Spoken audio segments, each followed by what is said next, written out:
Les patients me voient comme un pharmacien. Mais dans le fond, je suis un coach. Un coach du médicament. Bonjour. Bonjour, mon médecin m'a prescrit un nouveau médicament. Parfait, on vous prépare ça. D'accord, je reviens dans 5 minutes. Wow. C'est pas tout à fait ça. On va recommencer du début.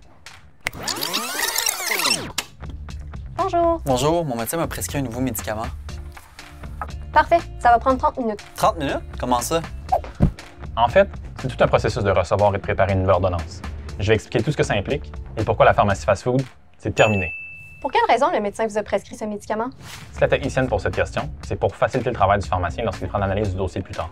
Par exemple, pour certains antibiotiques, la dose va varier en fonction de l'infection à traiter. Ainsi, c'est essentiel que la technicienne mette cette information au dossier pour qu'elle puisse être prise en compte plus tard dans l'analyse. Aussi, elle peut en profiter pour mettre à jour le dossier du patient.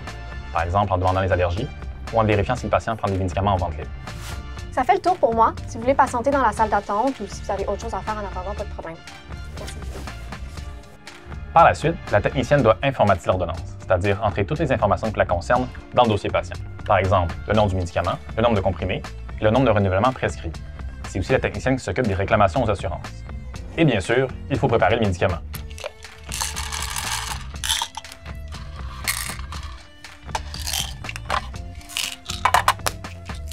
On va maintenant passer du côté de la pharmacienne.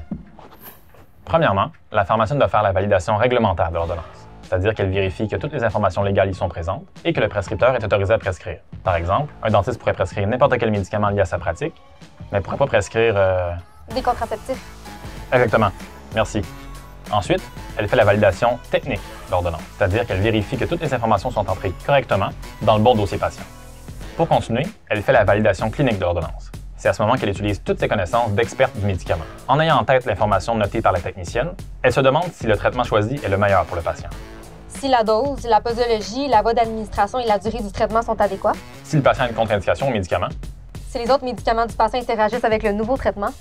Si le problème du patient pourrait être causé par un autre médicament qu'on pourrait ajuster. Ouf, ça commence à faire beaucoup de questions. On pourrait penser que la pharmacienne est bien tranquille derrière son écran, mais en fait, ça roule à 100 000 à l'heure dans sa tête.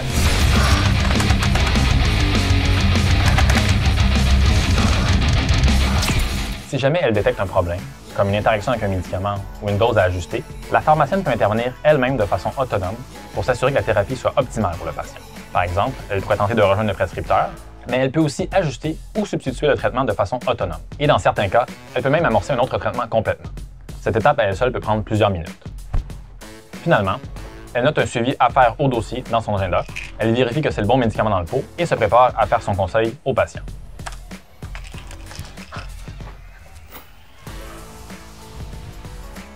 Monsieur, vous pouvez venir me voir? On comprend mieux maintenant pourquoi ça peut prendre du temps pour préparer une ordonnance en pharmacie. En plus, la situation que vous venez de voir est simplifiée et peu réaliste en pratique. Dans la vraie vie, le pharmacien doit gérer son temps entre plusieurs activités professionnelles, par exemple les conseils de première ligne. Aussi, il se fait souvent interrompre par notamment les appels téléphoniques et les conseils d'urgence. Finalement, toutes ces étapes doivent être répétées plusieurs fois pour chaque médicament sur la nouvelle ordonnance. En fin de compte, lorsqu'on amène une nouvelle ordonnance à la pharmacie, on s'arme de patience et on se rappelle que tout ce que les pharmaciens font, c'est pour offrir des soins de qualité aux patients.